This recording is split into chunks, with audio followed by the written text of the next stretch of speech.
That's the difference. Like, you don't gotta pay me for this. Everyone else charges $5,000 or whatever. I don't care, bro. I'm making money on Airbnb. I don't need to be charging people for information. Like, I know what it's like for people not wanting to teach you things, you know? This is the True Hustle Podcast with your host, JR. This is the True Hustle Podcast with your host, JR. Gerardo Limon. What's cracking? Airbnb, episode 14, True Hustle Podcast. Here we are. This is for our audience. Yes, sir. They think that I just have a lot of fun here. You're the funny guy. And I'm like, he has a podcast. Yeah, but I actually have like a full operating brokerage in Downey, so we sell real estate. So I get a lot of questions. And I get a lot of questions that require some thorough explanations, but from somebody that is actually doing it. In the trenches. In the trenches. And I'm referring to Airbnb. So I get messages like, hey, so like, how do you get an Airbnb and what's the process? And I'm like, okay, well, I specialize in buying and holding long-term. Got it. I have no short-term. Got it. Which Airbnb is like a short-term. It's short-term rental. So, yeah. okay, so it's short-term rentals. Yeah. A lot of times people use the term Airbnb, but what they really mean is STR, which is short-term rental, because Airbnb is just one of the platforms that you can use for short-term rental.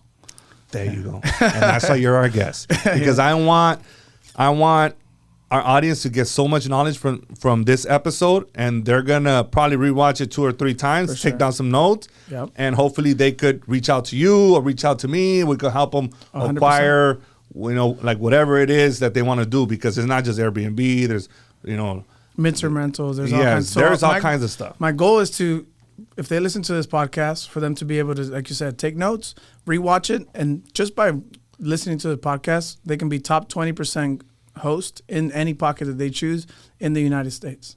It's really that simple. Wow, it's powerful. Yeah. All right, so let's start with, how old were you when you started doing real estate, or when you started investing in real estate? Got it. So I got my real estate license when I was 18. Also, you're licensed. Cool. Yeah, I was licensed, but I got it because I read a book with Trump and Robert Kiyosaki. And I was like, all right, well, they got rich doing real estate, and 90% of millionaires are made in real estate. So I read the book, got my license. I was ready to take my license test before I turned 18. So I got my real estate test like 3 days after my birthday. I passed it the first try. And then I was like, nah, this is whack. I'm going to go do construction because that's what I know how to do. My dad came here as an illegal immigrant. He started doing landscaping work. So I was like, I need money today. This party's happening this weekend. I need some money for this weekend. And real estate takes a while to build that up. So I was like, no, I'm going to do the family business, which is construction. So then I did that for a while. And then I didn't flip my first house until about 10 years ago. And then I started doing full-time real estate investing 4 years ago. So you started flipping? I flipped one house 10 years ago. And then, so go back a little bit. Straight out of high school, I did construction, just like a chalan, just basically digging and just laying block and stuff like that. In my family business, my family had my dad had a really bad partner, basically bankrupted the company, and I took on the workers, the liabilities, and the whole expenses that come with having a company. That company was bankrupt, but I was able to go out there, knock on doors, and get ourselves some jobs to be able to sustain ourselves. So I did that, but simultaneously I was DJing. So I DJed for 4 years. That's how I know Valentina. Oh, yeah. Shit, okay. So I was a DJ. That's how I know Alex and Jay, Valentina, all of them. So I DJed for 4 years, and then I had a daughter. So when I had my daughter, God put this thing in me where I couldn't DJ anymore. I couldn't, I'd be I was getting paid good money. I was a promoter. We'd have 1,000 people every single Friday. It was cracking. We were making bread. But that stomach feeling inside me was just like, nah, you're not supposed to be here. Your daughter needs you at home. It's your daughter's just born. Like, what are you doing?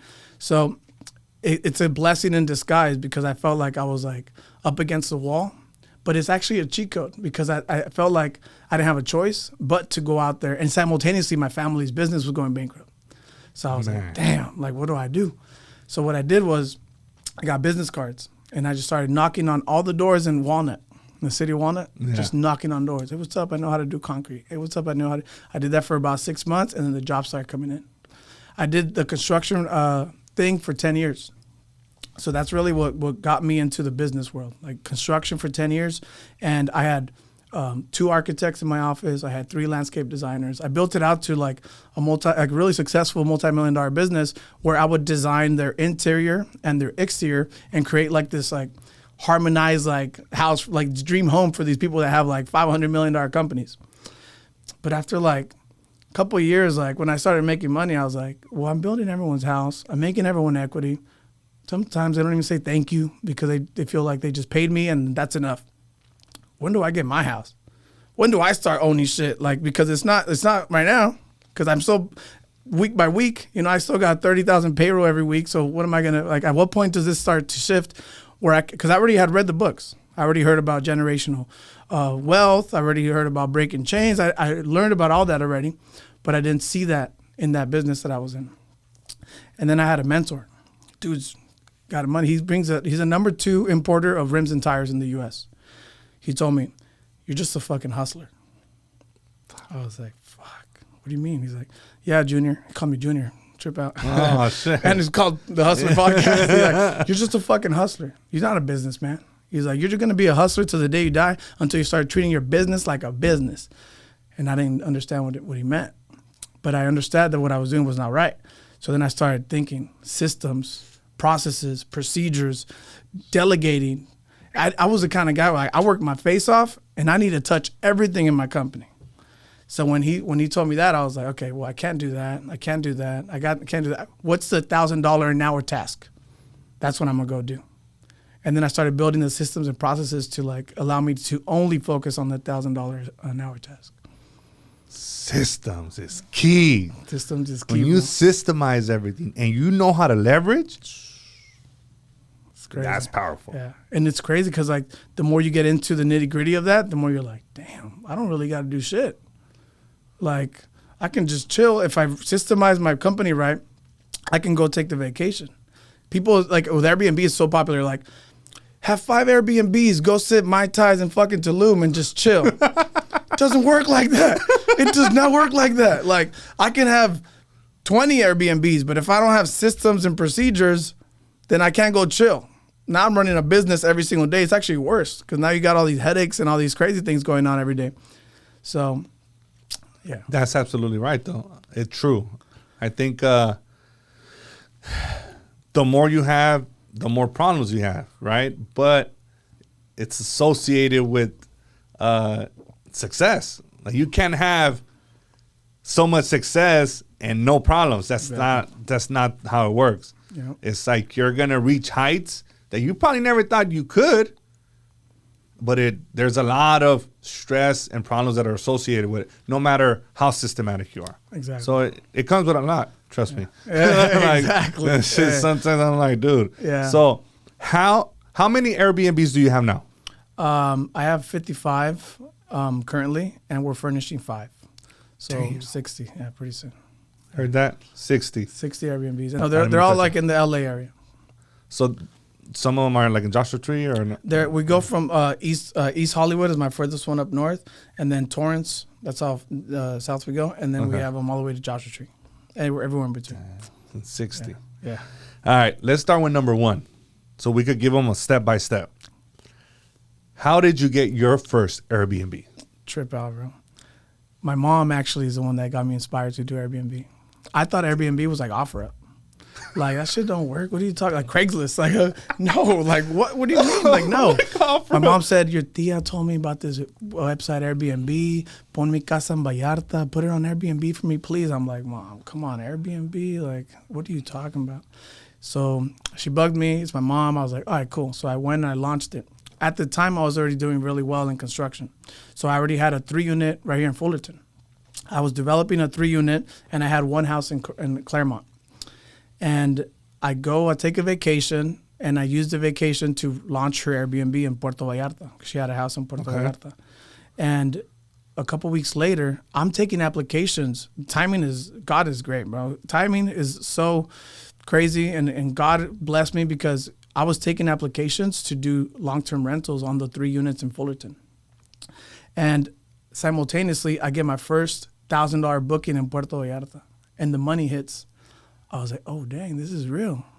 And then it went off for me. I was like, okay, I'm not doing long-term rentals. I'm doing Airbnb. Why? Because I already knew what I had. I was like 10 minutes away from Disneyland. So 10 minutes away from Disneyland, and I got the Honda Center, and there's downtown Fullerton, Cal State Fullerton, the JC. So I switched them over to short-term rental. And that was my first one in Vallarta, and then the next 3 in Fullerton. So those 3 units that you were going to rent long-term, you were like, nah, Yeah. I'm going to Airbnb all 3 of them? I was accepting $2,500 a month on those properties. I furnished them. I put Disney stuff all in the walls and stuff. I took the pictures myself. That's how whack it was. Like, I took them on my iPhone at the time. I put them up. I was getting $8,000 a month on each unit, bro. Imagine that, bro. And that's real, bro. That's in Fullerton. 2-bedroom, 1 bathrooms, 3 units, bro. $8,000 a month. Whoa. Take Okay. a water break. Let's back it up a little. Everybody's like, damn, $8,000? Yeah, that's somebody's fucking a lot. salary right there. It's a lot of money. Okay. What's the process to put a property? Is there I want to know like the integral parts of it. Like, okay, I have this property. I want to Airbnb it. So now you go to the website, or like, what's the steps? Okay, so first, Or let's like, talk what are the about- steps that you took? Let's talk about the different ways to have an Airbnb. So there's something called arbitrage. Arbitrage is when, let's just say you own the 3 units in Fullerton, and I say, hey, Junior, I want to rent those properties from you. I'm going to do a master lease. I'm going to rent all 3 of them. Maybe the city doesn't allow all 3. Maybe they only allow 1, so I'll just say 1, right? Junior, can you rent me your property for $2,500 a month? I'm going to put it on Airbnb. I'm going to collect the surplus of that. So I'll put it on Airbnb. I'll furnish it, and then I'll pay you your rent every single month. And let's just say I collect the $8,000. I keep the difference. That's what they mean when they say do real estate without owning property. So you don't own the property. I don't own the property. You own the property. You get your rent. I'm collecting the income from the Airbnb. That's one way. That's arbitrage. The other way is the one that's my favorite, which is Airbnb owning real estate through the BRRRR method and then putting it on Airbnb. So now you're mixing 2 different methods. Now you're owning things, plus on top of that, you're collecting the extra income. So it's like a BRRRR. You know what a BRRRR is? Like, Yes. So it's buy, rehab, rents, refinance on steroids. The typical BRRRR is just BRRRR, own, refi, and then do long-term, kind of like what you're doing. I do that, and I call it the BRRRR on steroids because the cash flow that comes with Airbnb is significant. So there's 2 ways, right? You own, and then you arbitrage. So with both ways, you still have to do these 4 things. The first thing that I always do is check for influx of traffic. So what are people coming to the neighborhood for? Is there hospitals? Is there convention centers? Is there Disneyland? You have to just look for something where people are going to come. Okay, so now you spotted your neighborhood. Now you go on this website called AirDNA. AirDNA allows you to be able to say, in this neighborhood, I want to get this. You can even put the address, and it'll tell you. It's called the rent market analyzer, and it'll tell you roughly what they think you're going to collect. So then you do your numbers. Okay, so this website says I can collect $8,000 a month. I'm going to spend $2,500 on rent. I'm going to have to spend utilities and cleaning expenses. I can profit $1,000. Cool, it's a go. And then that's one avenue. That's kind of like doing your market analysis. Yeah. The next one is so we already talked about the market, influx of traffic, and then we talked about AirDNA. Now you go into furnishing. So a lot of times people get really romantic about furnishing. They want to do jungle theme. They want to do like Mickey Mouse everywhere. They want to do all these crazy things. Bunk beds. That's my pet peeve. Like when people put bunk beds, I'm like, let's just say me and you go into a 2-bed, 1 bath. We're going to go into Disneyland, and who gets a bunk bed? You know, like, is Junior going to get the bunk bed, or am I going to get the bunk bed? Like, why not just put a king-size bed where, 2 people can sleep on it and 2 kids can sleep on it versus a bunk bed? You're kind of limiting your funnel of people that are coming in. So furnishing, I keep it super simple, modern, simple, not clustered. That's the third step. So these are 3 things that are really important. And then lastly is your presentation, pictures, how you're taking your pictures, how you're describing your location. The quality of your pictures is everything. Like I messed up. I got lucky because it was a long time ago, but taking pictures with your iPhone is not the thing. And you'll be surprised, bro. Everyone does it. Well, And they even do it in real estate when they put a Exactly. listing, like, and you see, yeah. And you can see people in the mirror pics, like Yeah. they're in the mirror, like taking the picture. Yeah. Which one to you, I mean, to your knowledge, or from your experience, which one generates more income and which one has the more benefits? Owning the Airbnb or arbitraging it? Arbitrage is a great way to generate income. So you have your cash cow, right? So you got a little bit of bread. Maybe you don't have enough money to own the property, to put a down payment, to remodel, and to do everything. Well, you do arbitrage. You do arbitrage to be able to start. You put in the money to arbitrage, and then you start collecting rental income. When you start collecting rental income, you can build up your cash cow again to get you to the point, because the dream is to own property, right? So I like to mix both of them. I'm doing Airbnb income, but I'm also owning property. Because what I didn't do is get out of the game of construction to get back into the chains, doing something else. You know, I want to break some chains, and you only break some chains by owning stuff, right? Boom. I'm going to drop a bomb on that. Like J Balvin. Gotta own stuff. I was just talking to my boy Jose about, like, we gotta own stuff. That's what we gotta do. If you don't own, what do you got? How can you break a chain when you're still enslaved by everything else? Yeah. So with the Airbnb, you could also pivot, right? And say, you know what? Let's say the economy takes a shit or whatever. Things don't go as planned. People are not renting. So now you could pivot, if you own it, of course, to just long-term rentals. So there's different tiers. You so know? like so everything that I own, I've always done for Airbnb. okay. So, but there's always this. There's Airbnb, that's short-term rentals, and then there's mid-term rentals. So let's just say it tanks, Airbnb doesn't go well, then you pivot to mid-term rentals. So mid-term rentals is like nurses. So you can give them a 30-day stay for the nurses in town. So that's why you want to make sure. Travel nurses. I know about that. Travel nurses. Yes. Yeah, so you want to make sure your influx of traffic, remember, that you have convention centers, hospitals, because when the people stop coming to the convention centers, the hospitals aren't going to stop. If anything, they're going to get more busy. That's what happened during COVID. Exactly. So you go short-term rental, you go mid-term rental, and then you go long-term rental furnished. That's the next tier. So let's just say Airbnb doesn't work out. Then you shift over to mid-term rental, and then you shift over to long-term furnished, and then last is a long-term rental. Take your furnishings out, and then choose another property to Airbnb. But trip out. I've never had to drop to mid-term rentals. Airbnb has always stayed good for me. Damn. Yeah, but So because you there's a just- formula. There's a formula to this. And you discovered that formula early. And I created it, basically. Like, I created because there's no coaching program. I mean, not when I started, there was no coaching program. And even the coaching programs that say that they're gonna, do they really teach? I mean, they teach arbitrage. You know how hard it is to own property. It's not easy. So for us to be able to, like what I preach, my company is called Airbnb Wealth Academy. The wealth is the important part. That's what I'm really passionate about. I can teach you how to arbitrage, but can somebody teach you and show you that they're actually owning things? It's not that easy. And I've been able to mix both. Bars, right there. Bars, You bro. gotta own shit. Okay, so let's get into that. The financing part is always the most difficult part when acquiring long-term or short-term. Correct.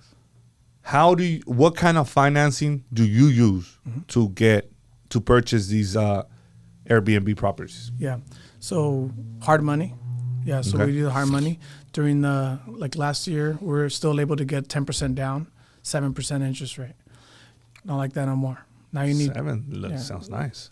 Now you need 20% down. So I'll use a mixture of both. So there's a hard money and there's private money, right? So I use a mixture of private money, which is like, so let's just say someone's got $100,000 they want to invest. They put a lien on my property. I take their $100,000. I put it down on that same property to get a construction loan and a hard money loan to purchase the property. Okay. So you get the property with hard money. Correct. So I'm just, okay. After, I mean, you get it for a 6 to 12 month term, right? Correct. Okay. Yeah. Do you refinance out and get a traditional loan? Correct. Yeah. Okay. That's super important. Yeah. So I'll do, the life of my project is like this. So right now we have a 3-unit going on in Inglewood. The bank gave me the money to purchase the property and to do the construction on it. I had to put down 20%. They charged me 1 point and about like a 9% interest rate. So that's the initial. That's how I got into the deal. Now I build it all out. My property, I bought it for 5. I put 6 into it. It appraises for 1.8. So now when it appraises for 1.8, I get the 30-year loan at 1.8, but I don't take more money out than what I put into it. I only take the money out that I put into it, so I'll pay back the hard money guy. I'll take back my deposit and my down payment and whatever else I put into it, and then I get a 30-year loan at like 1.2. And then that'll allow me to have a lower interest rate and a lower mortgage payment, and then I'll put all 3 of them on Airbnb. Boom. And $8,000 a month. My mortgage payment's what, like $10,000? That's what I want people to understand. These bear methods and this hard money strategy, it's good to acquire the asset. Correct. But there's going to come a point within that 6 to 12 month period that you're going to have to refinance out. Correct. In order to refinance out, your finances need to be on point. Your credit, you have to have strong financials. Correct. Because the bank is going to lend you money off of that based on your income, your tax, I mean whatever you report on your taxes, X, Y, and Z. People don't like to report. No, because you don't have to pay taxes. Try not to pay taxes. No, sometimes you gotta just bite the bullet so you'll be able to own something. Because if not, then you're absolutely right. And I always say this: sometimes we gotta pay to play. Correct. And nobody likes to pay taxes. Nobody likes to pay taxes. There's not one person that's gonna be like, yeah, me. I love paying taxes. Like, Yeah. no, you don't, bro. So but you have to make sure that everything's aligned. Everything is on point to get into those type of investments. Have you done a bank statement loan? I've done it once. Yeah. What do you feel about those? The interest is high. Like I'm not a fan. Of course, it's an option. I'm not knocking them. This is me. This is my opinion. I'm not a fan of like bank statement loans because the interests are super high, or the what is it, the DSCR? Yes, that one. Yeah. It's you're either gonna pay the tax guy or the loan guy. Yeah. Which one is it? Like to me, I like the traditional 30-year mortgage. W-2s. Yes, like that's my way, and I would be lying if I said I did it any other way. Got it. I do nothing but now that I'm talking to you, I'm like, shit, man, fuck, there's a lot of money in that. But Airbnbs. all my rentals, all my buy and holds are long term. I don't own not one Airbnb. I think I'm messing up. Like I need to get, and then you're gonna have to help me because I've always I look at things long term, and I've never done a burr. Yeah, really. So you buy stuff that's ready to go. I buy them, and I keep them, and I don't refinance. Okay. Which, in this situation now, it's put me in a golden situation. You're doing Because great. it's like, now I could just pick which one. Because I don't believe in over leveraging. And then people need to understand that as well. That's a big problem. People, you said it right now. Like, that it was appraised at 1.8 and you were going to get a loan at 1.2 and that you weren't going to pull more than what you had to, right? Yeah. So you just got back your capital investment. It's so hard too because you're and like, man, I'm about to leave $300,000 into this deal. And it's hard, right? What can I do with that $300,000, dude? I could buy 2 more properties, but you can't because, like you said, right now in this market when it just shifted, the people that leverage at 85%, 80%, and not covering their back. They're not covering their back. It's tough. That's a mic drop right there. Yeah. Boom. Like, and I think that's why when markets do shift, those are the first people that are like sweating it. Like, And dude, you're I'm just so, sitting in the background like, okay, let me buy that property. let me I'm buy just that like property. this, Just and I'm waiting, like, bro. okay, see, when people were like, hey, you should do this, you should do that, and I'm like, I have my formula. There's nothing wrong with anybody else's formula, but just that my formula is secure. Yeah. And I've been blessed with like really good mentors. And they during the whole hype and COVID when everything was just taking off, he was like, hey, bro, just be careful. You ain't ever been kicked in the mouth. You ain't never got your teeth knocked out. I'm telling you, this is how it goes. And they would get me up. Like, look, don't take all your money out. Don't do this. Don't move this way. Because at the end of the day, that market shifts. Nobody knows. Nobody has a crystal ball that says like, oh, interest rates are going to lower or rise or COVID's going to happen. Like, nobody really knows. So when you're owning property, try to keep your mortgage payment as low as possible and then try to keep your rental income as high as possible. That's simple. That's my strategy. So when Airbnb came along, I was like, that's it. I've only done BRRRRs and I've only done Airbnb. So my 3-unit in Fullerton, I bought it for $5. I put $400,000 into it. It appraised at 1.3. I got a $1 million loan. I kept the rest in there. My mortgage payment was like $7,000. So I was like, okay, cool. I'm gonna cover my bases. But when the rental income came in for $16,000, $24,000 a month, and my mortgage payment was $7,500, I was like, okay, we're on to something here. Your mentors, I don't know them, but they gave you great advice. So shout out to them. Shout out to them and find yourself some good mentors. It's crucial. That are going to tell you the truth and they're not going to bullshit you. That are proven. You know? Proven in the game. Not just like off hype, off Instagram or off hype, off, doing some kind of course. Get some people that are in the trenches actually doing things. See their portfolio, see their habits, their discipline, their family, like what do they like in all aspects? Because like what they say, how you do one thing, you do everything.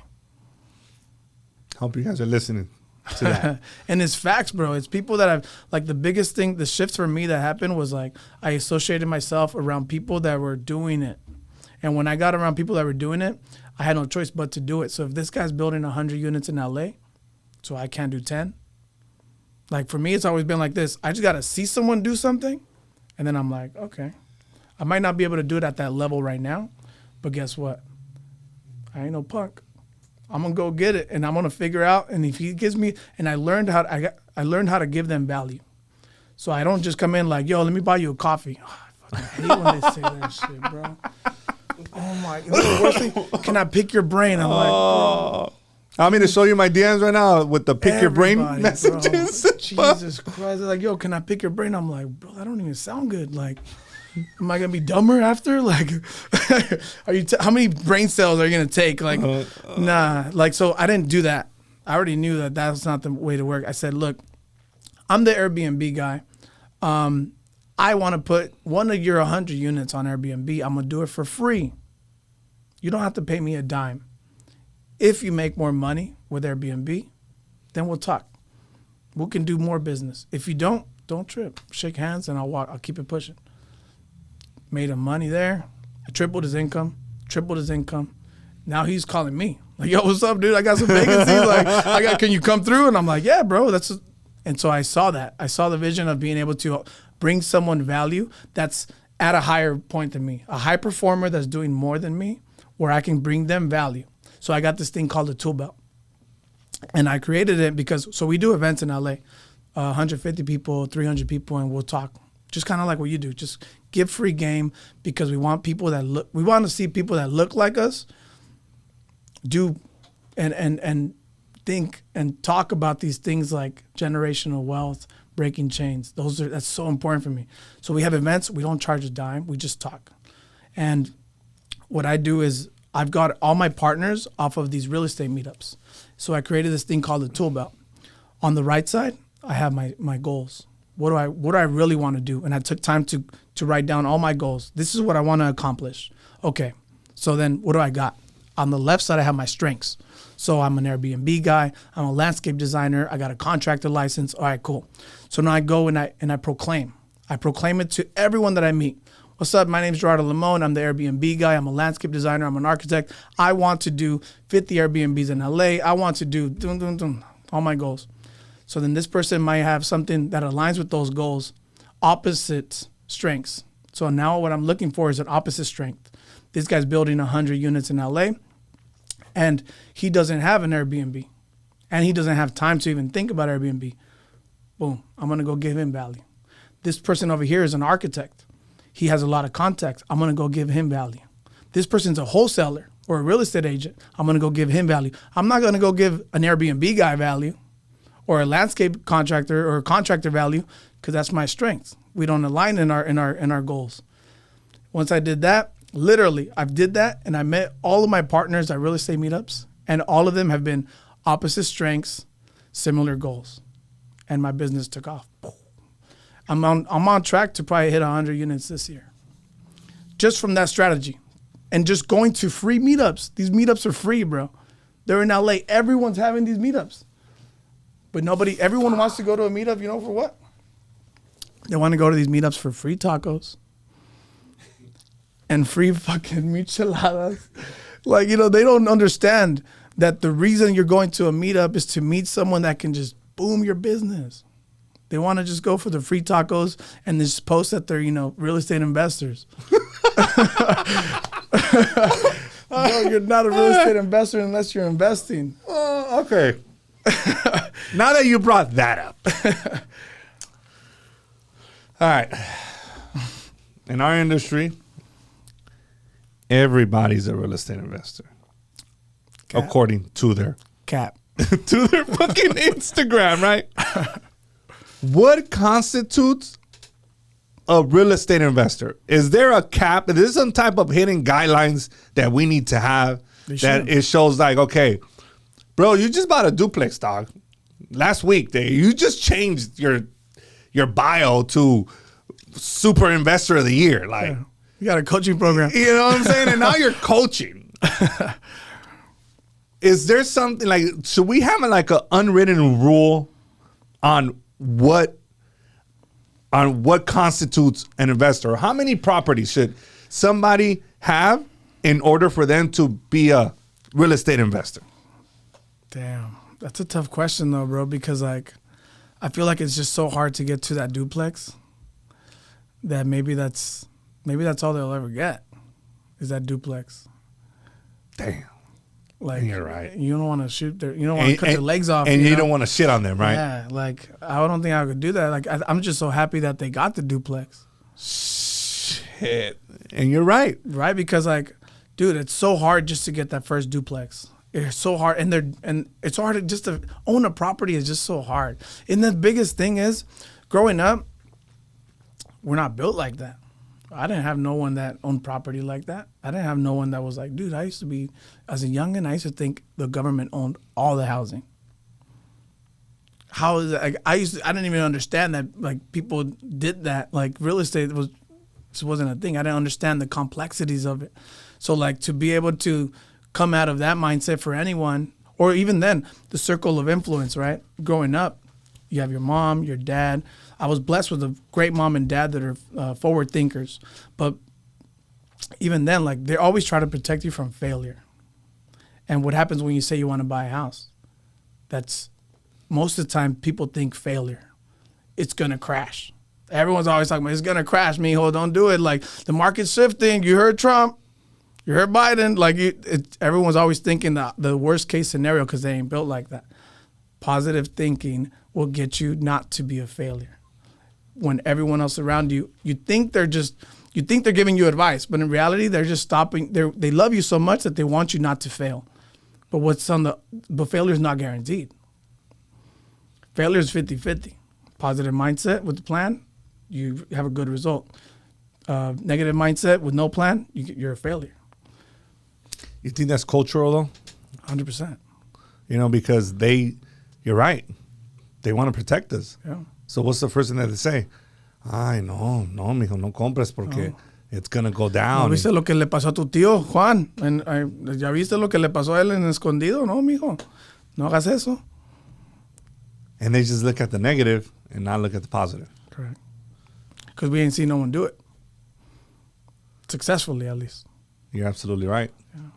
So then, failure, I think the biggest thing is a failure. And the mindset that people try to protect you and you take their advice, and the hardest thing is to not take their advice, because that's the opposite. Like, that's the opposite of what you're built for, and that's the opposite of what the people that love you. But there's people that can love you and can give you advice on the opposite of what they're saying. I just fucked that up. There's opposites, and you get what I'm saying, right? The circle of influence. Yeah, the circle of influence that you have is the people that love you, but they're the closest to you. They want to protect you from failure, but failure is not guaranteed. Failure is only a result of hard work or the lack of. So if you put the hard work and you got a plan, you can't fail. You might learn a lesson. You might scrape your knees a little bit. And I don't think it's still failing. Like, you're gonna learn a lot of lessons. Correct. Like, ain't nothing. There's no. To me, there was no like, okay, this is how you're going to do it, and then you're going to do this, because you're right. We come from a culture where this was new to us. Mm-hmm. So I didn't have a blueprint. I just said, fuck it. Yeah, you just figure it out. I said I had to figure it out. One step. Let's focus on one property first. And then let's focus on the next one. Mm-hmm. I know that a lot of people are like, man, I want to have 100 units. All right, that's cool, man. I could respect that and I could appreciate that. Mm-hmm. But why don't we just focus on one first? And do your taxes. Let's focus on doing your taxes first. Let's focus on packaging everything. Mm-hmm. So you could get to one. And from one, you're going to get to two. Correct. And so on and so on. Yeah. That's why I created the tool belt. Because I have a coaching program, right? Mm-hmm. So I always try to like simplify the way that I tell people, like, well, where you at? What you got going on right now? Give me your tool belt. What are your strengths? What are your goals? And the funny part is, like, sometimes you think one of your things is a strength, and then I tell them, go ask people around you. Like, don't just give me, because they'll give me strengths where I'm like, I don't know. I know you. That might not be it. Like, go tell the closest people around you, and you'll find out that some things that you think are a strength are actually your weakness. And then go ask them what your strengths are, and you'll be like, damn, it's so natural to you that you didn't know that that was one of your strengths. You didn't know that you motivate people a certain way, or that you're really good at talking to people and convincing people. That's not on your list, but when you ask people around you, they put that on your list for you. And that's, for me, that's like inner work for the students. I'm like, all right, go do your inner work. Go figure out your strengths, go figure out your goals, and then we could start lining them up with like where you want to go. What are some struggles that you dealt with that you were like, oh, shit? You know, Airbnb, man, I don't know. It's kind of stressing me out. Like COVID. When COVID got announced, it was a Wednesday. I think it was mid-March or something. I lost $100,000 of bookings in one day. Yeah, because of that announcement. Because everyone was like scared shitless. So one day, boom, $100,000 worth of bookings. Who's paying my mortgage next month? That was hard. Because I had to like scramble. How did you process that, and how did you figure it out? I just took time to be like, okay, look, well, we have $100,000 in bookings. Luckily, they weren't all for that same month. It was just over the next few months. So what I did was I started seeing the vacancies, and a lot of my Airbnbs were already in college towns, hospital towns. Like, they already had the influx of traffic. So I started posting ads for student housing. So I shifted them to student housing midterm. So it was like 3-month stays, 4-month stays. And I got in the trenches, bro. I went in the cities. I started knocking on doors like, oh, I got this house, boom, boom, boom. It looks great. It's furnished. I want to take a 3-month lease. What do you got? And the colleges, they just sent me students. That allowed me to, like, for like 6-7 months to withstand that weird period of like LA being zombie land. You remember when LA was zombie land? Like, you can drive in LA, man. You're like, dude, there's no one. Like, there was like no I was traffic. in a movie. There was nothing. Like, you're on the 405, like in midday, you're good. So during that time, I took the freedom. I wasn't scared of COVID, honestly. Like, I was out there still knocking on doors and just trying to get my units. When my units were filled for 6 months, I was like, all right, good. I covered mortgage for 6 months. I didn't take all the money out, so I really didn't have like a crazy mortgage payment on all my units. So my regardless of how low I went on my rents, I still was able to make a little bit of money and cover my rents. At that point, you just kind of like survival mode. Let's just cover mortgage rates, like mortgage rents, and make sure we're not going under. And I did that. Yeah, that was the way I got out. But the key there is that you weren't over leveraged. I was not. No. So your payments were small. Yeah. So it offsets everything. a lot of things. Yeah. For me, it was tough. I was like, damn. And then the news started saying, hey, you don't have to pay rent. Moratorium. I fucking was like, it was some, man, my eye was twitching that night. So, but the good part is that I was like, well, how much are my mortgages? I was like, all right, cool. So I came into survival mode. Like, all right, I plan it out every fucking scenario. Like, okay, if this happens and this happens, okay, then I'll do this. I could liquidate this. I could do this. I could do this. Everything paid off. Yeah. My mind went into like, holy shit, the world's going to end. Like, what is going on? And it's crazy because when you're doing all that work right there, and then the market takes off. And then it's like the best times ever. Bro. We were scared shitless for 3 months, and then it's like, oh my God, I could buy a peanut and resell that shit. I could buy an apple and fucking sell it at a higher rate and, buy it in Ontario, settle it in LA for like $3 more. It was crazy. Like it was just took off after crazy 3 months of like doom and gloom. And if I was feeling it and I'm not even over leveraged, I was good. I could just imagine other people that were like, they're fucking having heart attacks and shit. Like I'll hear stories from like my workers like, oh, so-and-so. And I was just like, oh man, this is crazy. But it went from 3 months of like, oh my God, the world's gonna end to like, damn, like glory days. Boom, like glory days, bro. At the end of my college, the college students on their midterm, because I had my 3 to 6 months, I couldn't wait to get them out, bro. I was like, yo, I'm getting booking requests without even being live on Airbnb, because I started seeing people started traveling. People got kind of tired, and they started actually coming into town. So I think it lasted like 6 months, and after that, it was like, wow, booming. So then you started. So after the pandemic, that's when shit just started going bananas for you then. Correct. And it was probably the most that you've made. And then I started I started doing real estate investing. Like I've sold my 3-unit in Fullerton. I sold my house that I had in Claremont, and then I just invested every single penny that I had into the real estate market. I just had a gut feeling. Even and during that, remember, like in the beginning, like when prices started taking off, people were like, "Don't invest. This is crazy. Like it's too high. The market is too high. Don't buy properties. Don't buy." And I was like, "Nah." I just had a gut feeling that I needed to go all in, and then I started going to real estate meetups, and I started meeting my partner Yoni, which is a wholesaler. I started meeting him. He's getting the deals wholesale. I'm getting the construction at cost because I own the construction company.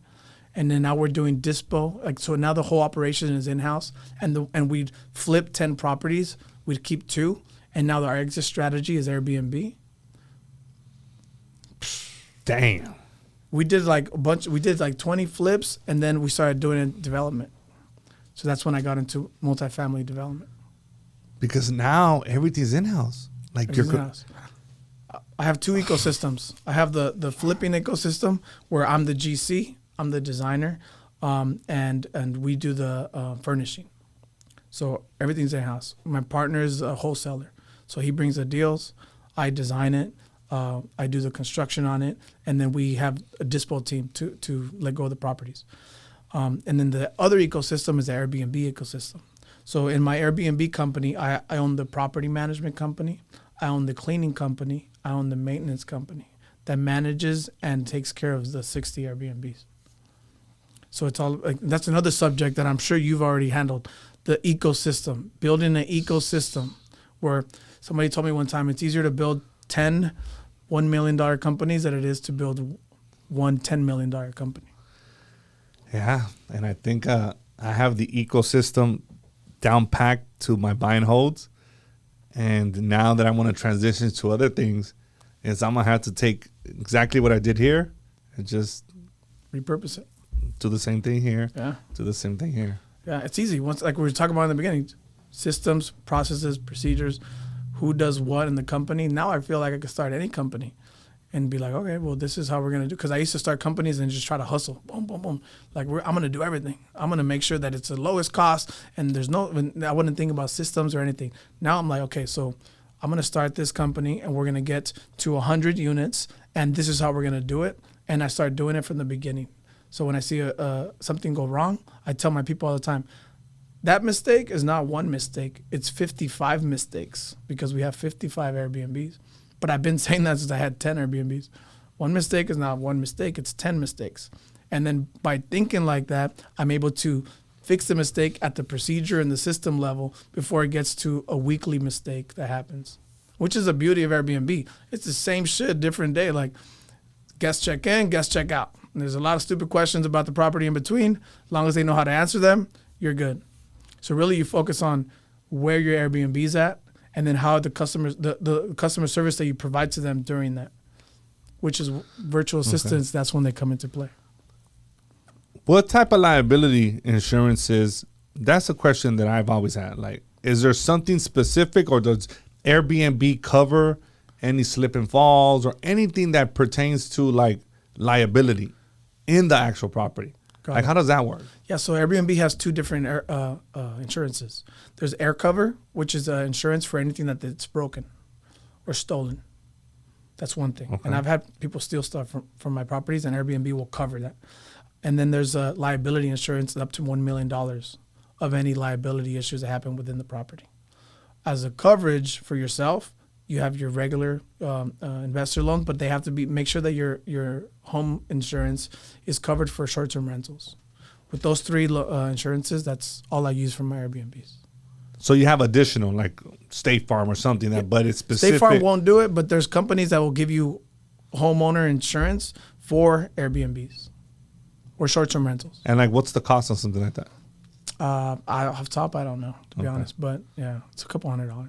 Yeah, that's a question that I've always had, like, because I always think liability. Yeah, but I mean, how do we cover ourselves?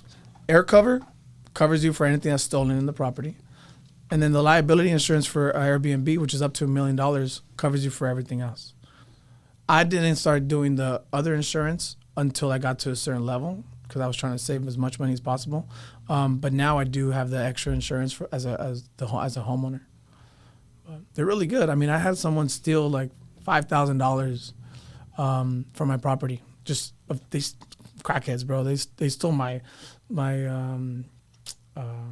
licuadora. How do you say licuadora? How do you say? I forgot how do you say licuadora? A blender. Bro. There you go. They stole my blender. A pinche licuadora. They only took the top, bro. No, they didn't even take the bottom part. Like they could, how they could not even be able to blend it. I swear, bro. Still the whole thing, fool. I don't need that. Oh. They took the iron. They took lamps. They took paintings. Like it was like $4,000 worth of stuff. And I sent a video to Airbnb what the property looked like, because I have my cleaning team. There's this app called Timestamp, and when they make the video, it'll tell you the time, the location, everything, all the details on the actual video, so that I can show what they look like before the guest checked in. So they do that after every checkout. That allows me to have proof to go into Airbnb. So Airbnb, from the guest messaging side, I always tell my team members, Airbnb guest messaging is a sales room. Mm-hmm. At the same time, it's a courtroom. Everything you say in the guest messaging will be used against you when shit goes wrong. So we're trying to sell someone a stay with us, but at the same time, we're covering ourselves, because that's, anything you say in the chat room is going to, the rep, Airbnb rep, which mm-hmm. essentially is a judge, is going to come back and look at the messages and say, okay, well, this is what happened. This is what you promised. This is what you didn't promise. Because a lot of times there's good host and bad host, but there's also good guest and bad guest. There's people that just, they put bullets on my countertops, taking pictures and sent them to Airbnb, telling that they found a bullet or a cigarette or hairs on my property, on my beds. And I look at the video and I'm like, they're lying. Like, I see the video, there's nothing there. But they plant stuff because they want to be able to call Airbnb and be like, this is not a good stay. And they'll call it like on their last day, try to get their money back. So we have systems and procedures for all that, because that's actually a thing. Like, people really just want to have a free stay. And they go through all that shit. Yeah. I mean, a couple $100 is a lot of money to a lot of people. So they go out of their way to try to get it back. Dang. instead of just enjoying the stay like regular people, like, come on, man. And we're too good at that now at this point. Like the timestamp thing, it just. But all that stuff you learn like throughout the way, like make sure that everything is properly documented. Everything is make sure that it's time stamped, and there's an actual system for that. Correct, dude. I had one time at my house in Claremont. It was my bachelor pad. I made it super nice, and it was a 3-bedroom, 2-bath. I spent a lot of money on it, and I put it on Airbnb. I was doing well, and I get a call from my neighbor one time, and he was like, "Hey, I think they're having a party at your house." I'm in Claremont, bro. This is a white community, bro. Neighbors are nosy. It's nice. It's nice there, bro. Neighbors are nosy. I was like, okay, I don't think so. I look at the cameras. Cars are outside. There's people in and out. So I pull up, and I knock on the door. They're like, "Sup, bro? It's gonna be $5 to get in." $5 to get what you mean? In your own house? Bro, this is my house. If you don't get out of my way, bro. So I go in the living room. My sofa's gone. My dining table's gone. It's cleared out. There's a DJ by my fireplace. All these kids, they're wearing West Covina, some party crew from West Covina shirts. They got their socks all the way up, and I'm like, okay, I know where I'm at. I've been here before. Like, I've been to a lot of parties like this, but now it's at my house, and I'm like, this tall, like 35-year-old man, big beard, got a NOS tank next to him, and he's just like, "Oh, no way." I'm like, bro. okay, so I get on a chair, and I'm like, "Hey, what's up, guys? Like, this is my house. I don't want to call the cops, but you got to get out of here." So everyone starts going out, right? And the guy comes up to me with the balloon. He's like, "Hey, bro, you think if they rent your house, they can do whatever they want with it?" I'm like, "No, bro, that's not how it works, bro. I spent a lot of money on this house. You got to get these people out of here." They get out, but they're all underage. So nobody's driving. Slowly, you start seeing soccer mom vans pull up to pick up their kids to get them out of there, bro. There's weed in all my rooms. All my beds are in the backyard. The couch is in the backyard. Everything is just in my backyard, and there's about 150 people in my house. I didn't know anything about Airbnb claims or nothing. That's how I learned. I didn't request money back. I didn't do any kind of claims or anything. I just took it as a loss, put my furniture back, kicked them out of my house, and, that was the end of it. You didn't get no money? I didn't get no money. Because you didn't. Oh, I didn't okay. know. It was such a long time ago. Like, I didn't really know that was a thing where, like, I was just happy they got out and they weren't, like, squatting or anything. Shit. That's the thing that I think worries a lot of people. Like how do you handle certain situations? Yeah. Like with Airbnb, like, because there's people coming in and out, and it's like. Tell you this much, it's one story out of like thousands and thousands of stays that I've had. Like, that's the scariest story I got. It's not that bad. Like, it's and one it's really out of, not that bad. It's not that bad. Like, it was just young kids, and I get it. I'd probably, if I was their age, I'd probably do some stupid stuff like that too. So when I was there, I was like, okay, I get it. I was young once. I was young once. I mean, I didn't take furniture outside though, but we used to break into warehouses. But, So shit. So what advice would you give to somebody that's fresh, that's watching, that doesn't know, that wants to get into Airbnb, but doesn't know which way to go? Number one, I'd say get the information. There's a lot of free information on YouTube. I give a lot of free information on my Instagram. Once you get around the information, then you could do something about it. The first step would be to go look at, so here's if I was 18 years old, I wanted to get into Airbnb, I would go on YouTube, I would learn as much as possible. And then I would look at all the crappy Airbnbs in my area, and I would message them directly, tell them that I want to manage their Airbnb, that I'm not going to charge them a dime unless I make them more money. By doing that, he'll be able, that kid's going to be able to get 10 properties to manage. When he's managing 10 properties, he's got no money in the deal. He's learning how to do Airbnb. And by doing that, he's also building a cash flow. Because now let's just say you got 10 properties that bring in about $5,000 a month, and you're making 10% of that on the low end. Because short-term rental companies charge between 20 to 30%. You're charging 10%, you're giving them a better service, taking better pictures, you're doing the whole works. They're making more money which makes them pay you 10%. Now you got no money in the deal. You got 10 Airbnbs that you're managing that are making $5,000 a pop. That's $50,000. You're making $5,000 a month, free and clear. Plus you're learning how to do Airbnb. What's the most difficult part of the Airbnb process, or like owning Airbnbs? Finding a deal that makes sense on the investor side. So for me, those are two different things. Like finding a deal that makes sense for me is the hardest part, because you want to be able to take all your money out. So finding a good location, finding a good property that allows you to invest your money into it, that you're going to be able to appraise at a higher value. That's probably the hardest part. Location, then. Location. It has to make sure that there's like a Disneyland, a Knott's Berry A Farm, SoFi. a SoFi, Honda Staples, Center. or whatever. I mean, it's not Staples Center no more, but Crypto. yeah, crypto. Shit arena. sounds weird, but so that matters. You know, I have one vacancy right now, so you got me like, Where's it at? But it's in Paramount. There's really not. Bro, that's what you think. We'll underwrite this shit right now. Where's it at? Right there on. It's right in front of the skating ring. We'll see. The Paramount LA what? Kings. Okay. What is it? Tell me about the property. It's 4 units, but Okay. it's attached. That's the only thing that. It's 4 units attached? Yes. And where's the vacancy? It's the middle one. The middle one. And there's 2 vacancies. No, but the other vacancy is right here in Downey. Okay. What is it? A 2-1? A 2-1. Okay. So they're both 2-1s. So now I'm like, what do you think? I would send Try it. Send it, yeah, bro. It's gonna cost you $6,000 to furnish it. Furnish it, try it out. Shit. Dude, you'll knock it out the park. Yeah, because people, it's literally you could walk to the skating to the skating ring. There's everything around there. But I just felt that Airbnbs have to be in particular locations.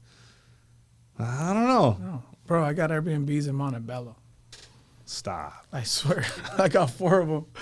I had never been to Montebello until I had an Airbnb in Montebello. Oh my God. So Yeah. you're telling me just go for it. Send it. Yeah. And I've been lagging it. I've been lagging it. I think I did one post on like Instagram. Like I have a 2-1 available. Yeah. And I haven't. Put it this way. If you don't do it, I'll do it. I'll arbitrage from Mr. Junior. Damn. For real. Shit. Yeah. We're going to have to do something then. Yeah, it's easy, bro. You know, and I'm just like, to me, it's like, I haven't experienced that. So to Yeah. me, it's like, oh, man, I'm just used to hey, go in there, 2,200, boom. But you're saying I could make triple. 5, 6. Damn. Look don't at know. arbitrage is always risky, right? But when you're the owner, like, what's the worst that can happen? No, yeah, that's what I'm saying. Like, I own it. Yeah, that's what I'm saying. That mortgage the home. Me la pienso más yo when I'm gonna do an arbitrage. When I'm the owner, there is no other way. Like for me, it's just Airbnb. Mind you, I'm thinking about this while I'm remodeling. Like, how can someone compete with my Airbnbs when I'm buying, fixing? I'm thinking about my guest experience when I'm buying the property. That's the main key to all this. You know, I'm thinking about how I'm going to remodel, how I'm going to furnish, the guests when they come in, where they're going to go, what's the flow of the house, all of that. And you do like the furnishing. I do the furnishing. Like, because you have a company, right? Correct. So you could go in there and be like, hey, this is how much. Boom, boom, boom. Dude, your house will furnish in one day, bro. I'll furnish it with the stuff in my truck right now, bro. Come on, bro. Yeah, I'm gonna go on Airbnb. I'm gonna go on Airbnb, and I'm gonna look at Airbnbs in Paramount. Yeah, that's what I'm gonna do. Yeah, and then I'll be like, all right, this is whack right here. Like you're gonna be like, that's whack, that's whack, that's whack, because nobody's really putting in the work. Everyone does this. They'll do what I did the first time around. They'll put some stuff, furniture, some furnishings, and they'll take pictures on their phone. They'll list it, and then they'll do good. Why? Because nobody else is doing it in that neighborhood, because everyone's thinking the way you just said right now. Like, who's going to come to Paramount? So now when you come in and you're a little bit, you know, more, like you said, you like the details. So if you get your attitude and you bring that to Airbnb in Paramount, you're a killer, bro. $85 average. A night? Yeah, 85 to 135. Bro, you got me just thinking a lot. see what filters you got on, because you see you have dates on there. So when you have dates on there, that restricts it to those dates. See, this is real. This is real life stuff, guys. We're doing this shit like live. This is not. No. I tell you right now, look at because you have dates. When you have dates, like look, I'm looking at 135. I'm looking at 150. Put your Let's see. 150. zoom into your location. Mine is right next to. Where's the skate ring? Just más o menos, at least the city. Just the main streets. Just the main streets, anywhere close.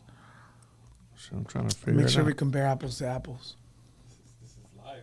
This is live shit, guys. It's en vivo, bro. En vivo, no fucking. I'll tell you little- right now, if I'll sign the lease, bro, we have your assistant make the lease right now, bro. Fuck, I'm trying to. Oh, here it is. Somerset. 2,200, you said, right? 22. And this is important for people that how are they going to pitch the landlord? I'll pitch you right now. Can you find a tenant that's going to, oh no. Okay. So I'm going to take over. I want to arbitrage that unit you're talking about right now. How much you say the rent was? Let's say 2,200. 2,200. Then I'll say, Junior, how many houses you clean? How many times they deep clean your house a month? My personal home, twice. Twice a month. Twice a month. Okay. My properties get deep cleaned 3 to 4 times a week. Every time a guest checks out. So this is me trying to convince the landlord to do arbitrage, because that's actually a big hiccup for the people that are listening. Like, it's a big issue trying to get people to actually let you It's right there. arbitrage. Oh, Jackson in California.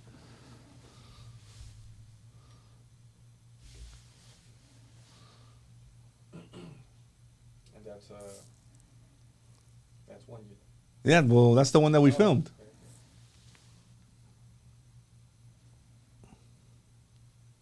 There you go, bro. $100 a night. Nice house. It's got some reviews. Super host. And it's a 1-bed, 1-bath. For $100 a night?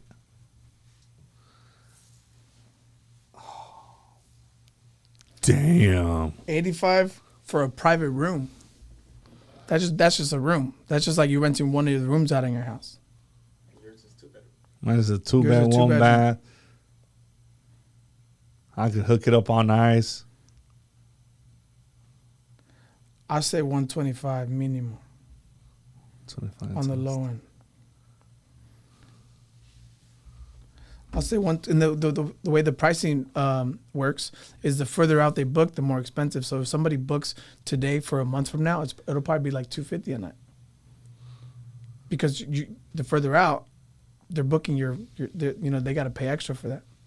So if they book today, they can get it for $100 a night, because it's better to have $100 than no dollars, right? So they can get my property today. They can get my 4-bedroom for $150 a night, because if we have a vacancy, if I got 55 units and they're all vacant on Wednesday in the middle of the week, I'll take 150 times 55, So that's the pricing strategy. That's another part of this formula that I created. Like the pricing makes a huge difference. So the further out, it's the more expensive that you're going to pay for my unit. The closer to the check-in date, it's the cheaper. Why? Because now we're trying to it's a game between occupancy and pricing. Occupancy, you never want to be at 100% occupancy, because that means you left some money on the table. But you don't want to be at 60% occupancy, because now you have too many dead dates. So the good place is like 80-85%, where the majority of your bookings came from like 30 days plus. That's a hell of a formula. That's a good See, formula. now you just got me like, because there has to be like a strategy, right? I know exactly what I'm doing with the buy and holds. It's not that complicated. But I think when I transition to this, I want to have it down packed to that. Yeah. So here, we'll go through like a little crash course. First step is arbitrage, right? I'm going to try to convince you right now to let me arbitrage your unit. All right. So I'll say, Junior, how many times do you clean your property? You deep clean your property in a month? Twice a month. Twice a month, right? Okay, so twice a month. My properties get deep cleaned 2 to 4 times a week, depending on the checkouts. Now, do you have another tenant that's going to come in here and invest $10,000 into your property? No. Of course not, right? Of course not. I'll say I'm coming in, I'm investing $10,000 into the property so that I can furnish it because this is a business for me. The cleanliness of your house and the nicer I furnish it is the more money that I make. Lastly, I'll say, do you have a tenant that's going to come in here and guarantee you 3 years full occupancy, no vacancies? You never have to worry about it. No. I'm going to come in here. The lowest amount of time that I can do on my contract is 3 years because it takes time for me to build my reviews, and I'm not going to give up the lease in a year when my Airbnb just started really taking off. So with those three things, do you think that I can rent your property for $2,000 a month? I'm going to need 45 days of no rents just to get this going. But remember, I'm going to clean your properties 2 to 4 times a week. I'm going to invest $10K. And lastly, I'm going to give you a 3-year lease, which means no vacancies for 3 years. So and essentially, the 1 to 2 months that I'm asking for in the beginning, you would spend over turning the property over every time you have a lease. What do you think? Yeah, I think that sounds great. Actually, like shit, like this guy sold me, man. You see what I'm saying? Like, but I'm not selling you. I'm just telling you what I offer. It's a great service, bro. We're in LA. The moratorium, tenants, squatters. Like, I've seen people cut $100,000 checks to get squatters out, bro. Because you're sitting on a 17-unit development. So I'm hitting a lot of pain points. The pain point of like people messing up your property, the pain point of like having a bad tenant, and then the vacancy pain point. That doesn't even sound bad. Of course not. It's great. So if you have some properties in Fullerton, let me know. I would love to arbitrage them. And that is arbitraging live or uncut. This is like real. So hopefully people get some great nuggets. I'll take it even a step further. Well, I'll tell you, like, say you're going to manage your property. So people can, if you say that 18-year-old kid wants to hit up people to do arbitrage, management. So he wants to do 10 management properties, so he's no money in the deal. Here are the apps that he needs to have. Number one, he needs to have Price Labs. Price Labs is an app. Basically, the pricing that we're talking about is strategy. That's how I do it through this app. Because remember, it's systems, procedures, automation. That's key to any business. So Price Labs allows me, it's kind of like when you try to book a flight. You try to book it, today's one price, tomorrow's price. The different price, depending on the demand, is depending on the price of the flight. That's what Price Labs is, right? So that's Price Labs. Okay. The next one is Turnover. It's called Turno now, Turno. That app basically allows me to connect my listing to my housekeeper, so I never have to tell her, hey, somebody checks out tomorrow. The Airbnb listing is connected to Turno, which is connected to the housekeeper. So the housekeeper has an app, and they'll send you her a notification when there's a new person checking out. So the communication between the checkout and the lady knowing that somebody's checking out is automatic. I never have to touch that. Oh my God. It's easy, bro. I'm telling you. You're going to have like 100 of these, but you're going to be my competition in LA. I'm just like you guys right now. I'm just like, okay, fuck. Next, we have Smoobu. So Smoobu, Smoobu. This is like a CRM for Airbnbs. So it does a couple things, a couple functions. It allows you to connect all of your listings. So let's just say I want to list, because there's Airbnb, there's a home, there's a VRBO, there's Booking.com. There's different platforms to list your Airbnb. So if you get a booking on Booking.com, it'll block it out on Airbnb, so you don't get double bookings. Yeah, that's key, because you don't want to get double bookings. That's the worst thing that can happen, because that's just bad guess, and you owe somebody money. So you use that app, and that app also allows you, it inputs the information from Airbnb. So I have a CRM of thousands of people in my CRM from all the people that have stayed with me. Now I can direct, I can market. I can market them directly when I launch my direct booking website of years of having so many guests stay with me. Lastly, it also does this other thing where it allows you to have your financials, so I can go and see from the January 1st to today, how many bookings have I had? How much income have I had? Or I can check June, how much income? July, how much income? So it's very simply, I can go on this app and just track my progress and my financial progress on it. Damn. Yeah, this is. So we talked about price labs. We talked about turnover. We talked about Smoothboo. Another one is like a Slage. Slage is the front door locks. People need to use those because the old days are gone where you can have a lockbox and then have your guests go get the lockbox and they come in, they lose the keys. Now you got to go make keys. Like, nah. Use Slage on code. That's the name of the lock. You're able to use it from your phone. After a guest checks out, automatically changes the code. So then they can't come back because they forgot something. Now you have guests in there and people trying. Now the code changes automatically. Oh my God! It's just system after system after system. The more I need to get into this Airbnb game, bro. do it, man. Fuck! I'm just like, I'm sitting on gold right there. I'm right now. I'm just like, okay. See, that's why this is super important, and I hope that our audience is getting so many nuggets because they could pay for a course and they still ain't gonna get what you just shared. You know why? My business is Airbnb. My business is not Airbnb coaching. Another mic drop. How many mic drops have we had right here? That's the difference. Like you don't gotta pay me for this. Everyone else charges $5,000 or whatever. I don't care, bro. I'm making money on Airbnb. I don't need to be charging people for information. Like, I know what it's like for people not wanting to teach you things, you know? And that right there is so important because nobody ever taught me shit. I had to figure everything out on my own. Al contrario. You Try know? to keep shit from you. 'Cause Yeah. you're going to be the competencia. You know, that's the old, like, culture mindset. Like, oh, I'm going to compete with that guy. He's going to be my competencia. I'm going to hold the information. Bro, you're blocking your own blessings because the universe is abundant, my boy. I had somebody send me a DM and say, hey, bro, stop giving they use the word sauce or some shit giving like the that. sauce out for free. It said, stop giving the sauce out for free. Why don't you do a course? I said, I don't want to do a course. Yeah. So, like, I don't want to do a course. Like, I Because just your want to. business ain't coaching. Like, You're in the trenches. This doing is my it. business. I said, real estate. Like, I don't want to do a course. Yeah. Sarah, just here, do something with it. Like, you know, you could come with us. We'll help you. Yeah. I have one of my agents help you out. Or just do it. Yeah. Shit, because I probably could charge thousands of dollars, but that's not my business, dude. Yeah.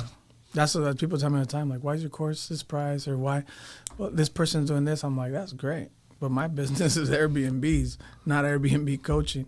Like, I'm really out here. We're hitting 100 units. I don't know anyone else doing these numbers and owning property. You know? And if there is, like, I want to come shake his hand. Like, I know what he's going through. Like, it's not easy. So what's your exit strategy in terms of Airbnb, buying holds, all that stuff? Yeah, Like, so- what's your ultimate goal? My ultimate goal is like about $150,000 in cash flow a month. That's free and clear. And then having that money and pay off my units. Like my machine for Airbnb investing is two different machines. So it's Burr and then there's Airbnb managements. I don't mix them. Like Airbnb is a property management company essentially. Wealth is built by the Burr. Wealth is built by buying and owning property. And then the flipping houses, that's just feeding me money to own more property. I always say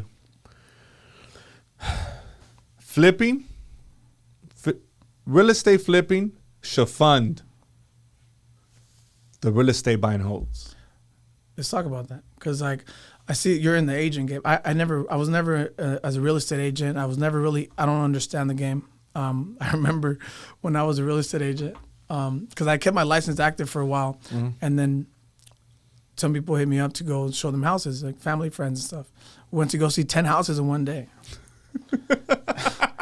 And they told me, yeah, that was cool. Like, let's go see these houses next week. I was like, next week? Bro, I showed you the top 10 homes, bro. You don't trust me or what? Like, nah, that's all you got. Like, if you don't like one of these, like, I'm going to have to find yourself another agent. Like, this is not for me, bro. Like, I respect agents so much because that's just like, dude, when they try to tell me, like, we got to see houses for 4 weeks, I was like, bro, you going to pay me? Like, it's just, I'm not built for that kind of thing. Like, Shit, 10 is the cap, homie. That's it, dog. bro, you get one site visit with me and that's it. So What do you think stops agents from, because it's like time versus income, like you always have to like do the showings and do the listings and do everything to get an income. But my thing, the way that I was taught was like, do something that gives you money and then go get something that's always going to pay you. That's just like, that was like basic financial thing for me. So what do you think is like the biggest hurdle for agents? Because I see that a lot with agents, and I see a lot of that with 9 to 5. In terms of like Getting like being able to sell 50 homes in a year but not owning anything. And that was the same question that I asked myself, because I was fixing 50 houses a year for my clients and I didn't own anything myself. So as a contractor, as a landscape guy, I know how I got out of it, but I've never understood the real estate agents part of that, because I feel like they got a lot of the power because they're in the trenches. Yeah. already. And I think the issue is always gonna fall back on the actual mentors and the brokerages that they're working for, because some of these brokerages are still treating them like employees. Like, you need to go do all this and make this amount of money and then go spend it on some dumb shit, and it keeps you in the rat race. And go party. Yeah, it's no secret. Yeah. Realtors, like I just say realtors in general, don't have healthy money management habits, and I think that lacks in our industry. Yeah. But I think it boils down. It comes down to leadership and their leaders, like educating them. Like, okay, look, you sold 50 homes. Cool. Okay, that's all nice. It's all cool. You sold 50 homes. Okay, boom. Now what? Yeah. What are you going to do? What are you going to do with that money? Because selling 50 homes is a lot of money. Yeah, it's a lot of bread. So then now what? Now, do you go spend it on some dumb shit?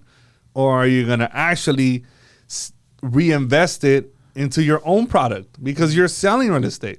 Because you should own real estate. And something that's going to give you something passively, so you don't continue chasing a commission. Yeah. That's why it's so important. I had an exit strategy the day I got licensed. Like, I already knew what I was going to do. That's crazy. Because I've seen, I know of individuals that have been doing this for 30, 40 years. And I'm like, dude, you still doing open houses, man? Yeah. Like, what's wrong with that picture? Yeah. Like, and that means that you're not good with money and that you haven't done anything productive with all the money that you've generated in real estate. The rat race. Yeah, and now you're still doing things that I don't think you should be doing at year 30. Yeah.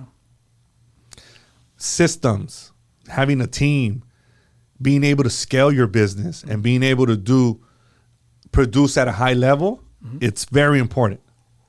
But if you don't know how to take that hard-earned money and putting it into something that's going to make money passively, then I think that's where the issue is. You can't get out the rat race. No, absolutely not. Yeah. You're going to continue It's just doing.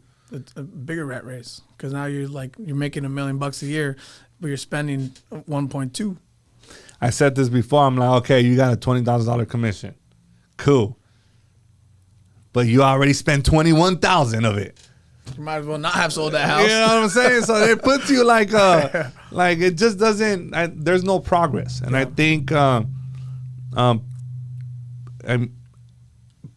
agents need to start educating themselves on how to manage their money properly and be smart with it. That's it. It's not what you do is not rocket science. It's not. What I do is not. We're not. And actually, it's not even like an industry thing, bro, because like I come from a different industry and I have the same beliefs on people in that industry. It's just a people thing, I think. People just don't want to do the hard thing, which is delayed gratification. They want it now. Boom. They want it now, bro. And that's the problem. I worked for the county for like 13 years. LA? Yeah, for LA County. And when I quit, I think I already had like 30 plus doors. Wow. But I was grinding, bro. Yeah. Everything for me, I didn't care. Yeah. I was like, I'm going to do it. I'm going to do it. I'm going to keep on going. I'm going to take this money, put it into this property, work more and put it into that property. And because I knew that eventually I was going to have to quit. Yeah. because eventually I wanted to do this. You wanted to create your cash flow. Absolutely. Yeah. You know, but I had a plan. You did it smart. You replace your salary first and then you quit. That's exactly what I did. People forget that part. So 2 years prior to me quitting, I would get paid on the 15th and on the 1st. I mean, on the 1st and the 15th. So 2 years prior from me quitting, I took those checks away. So it's like I was getting paid, but I had them paid to another account that didn't exist. Can you survive? In my mind. Can you survive? Basically. Can I survive? I love that. How does that feel to not have a check coming in? And then I fucking did it. That's amazing. So then when I did quit, I was like, well, fuck, I'm not used to not getting fucking money. Yeah. It was there, but I was just like, I needed to get that feeling of not having. Yeah, like a proof that of concept. count- It's yes. a proof of concept before you quit to be like, no, I think we're good. Yeah. 6 months of not getting a check, I'm still good. I used to do the same thing with construction, and I think that was my biggest God blessing because I would I would get a fat check and I'd buy a house. I'd get another fat check and I'd fix that house, and I just did that instead of having. Dude, el cuerpo's débil, bro. If I see a 250 in the bank, I'm going to do some things with that money that I should probably not be doing. So I knew exactly what I was doing. I just take that money, I go spend it. But spend it on things that are investments. My daughter knows the basics, bro. What's an asset? What's a liability? I asked my daughter, hey, is this house an asset that your daddy lives in? No. Why? Because it's taking money out of your pocket. Okay, how can daddy make it an asset? If he puts it on Airbnb, because he'll start putting money back in his pocket. Is daddy's car an asset? No. Why? Because daddy has to pay. Daddy doesn't make money from it. It takes money out of his pocket. How can he make it an asset? If he starts driving Uber. That's basic stuff, bro. My daughter knows the basics, bro. It's simple. Because you're teaching her. I'm teaching them, yeah. But it's basic still. Like, it's still, at the end of the day, it's still basic information. All this is attainable by anybody listening. 100%. You know, I come from these neighborhoods. I come from Huntington Park. I say it all the time. Like, this is attainable. It's not fucking hard. You just got to want it bad enough. You got to sacrifice a lot. And you got to just be good with money. It doesn't matter if you make X amount. It's just, if you cannot not manage $3,000 a month, you're not going to be able to manage $30,000 a month. Exactly. People ask for $1 million a month, but can't manage their $3,000. What's the point of asking for a $2 million fucking, I want to make $2 million a year. Bro, you can't manage $5,000. Like, learn how to manage whatever it is you have. There's no, whatever you're working with, work with it. Manage. Have a budget. This 50% goes to savings. Now I have 25% for whatever. And then this I could spend on this. And then simple. It's really not that complicated. It's just that I think Instagram and, social media platforms, people feel like they're in competition with other people. And I'm just like, no. Yeah. I tell people all the time, like, and it's a cheesy quote, right? But don't compare your chapter 1 to my chapter 12.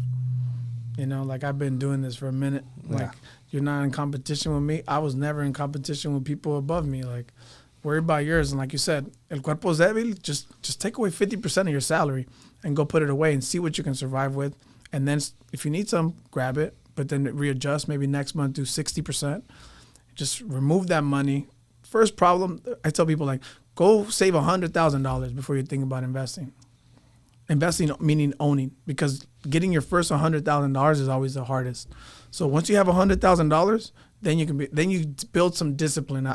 In my eyes, I think like $100,000 in the bank when you're young, it's a big deal. So like when you build the discipline to keep that $100K in your bank, you've understood frugality, you've understood discipline, delayed gratification, like those things, you put them on the back burner in order to reach this goal of $100,000.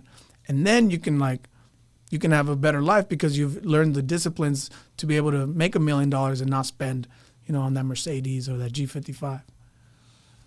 Damn, that's a bar right there too. Bam, bam, bam, bam. Shit, I drove a Camry.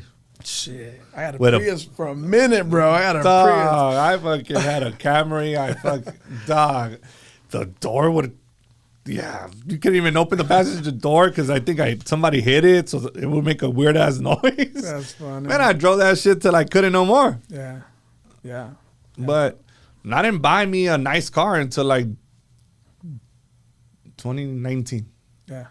I said I'm gonna buy one more property and then I'm gonna get myself a nice car. Yeah. And I was like 37 doors. Yeah. I was like, all right.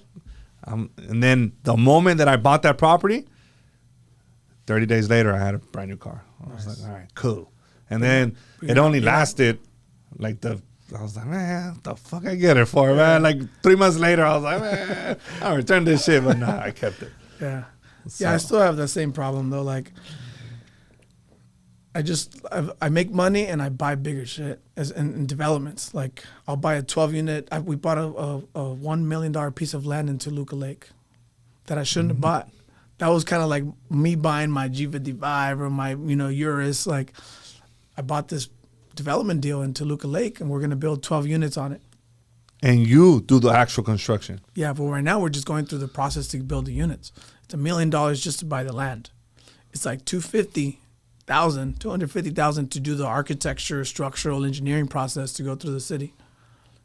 And then you have to hold the note for a year at $10,000 a month. So don't tell me about your Urus or your nice G55, my boy, because we got 3 of those just on one. The mortgage is, So that's I've always learned to grow as a person by just being financially in stress. But I like the good financial stress.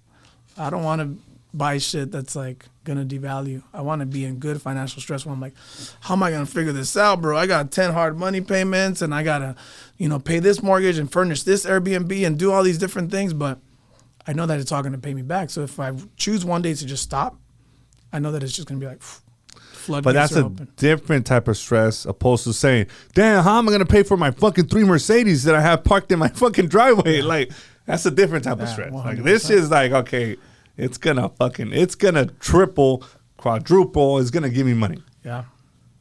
So Poco a poco. that's what's up though, man. It's good to have actual conversations with people that are doing great things, man. And the industry needs more people like us. 100%. But I mean, we can't really focus on others. We got to focus on what we got going and just keep going, man. Yeah. Keep going. Keep trying to teach people, bless people with some knowledge, and just don't send them "let me pick your brain" messages, man. Bring some value. That's the truth, bro. You can only get your brain picked so many times. Damn, how many coffees can I drink in a day, dog? I'll take you out to lunch. You don't think I could buy myself lunch, bro? Yeah.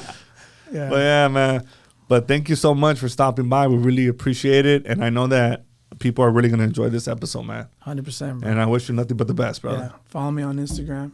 I do meetups. I got free meetups that we do like every couple months. Shit, I want to come. Yeah.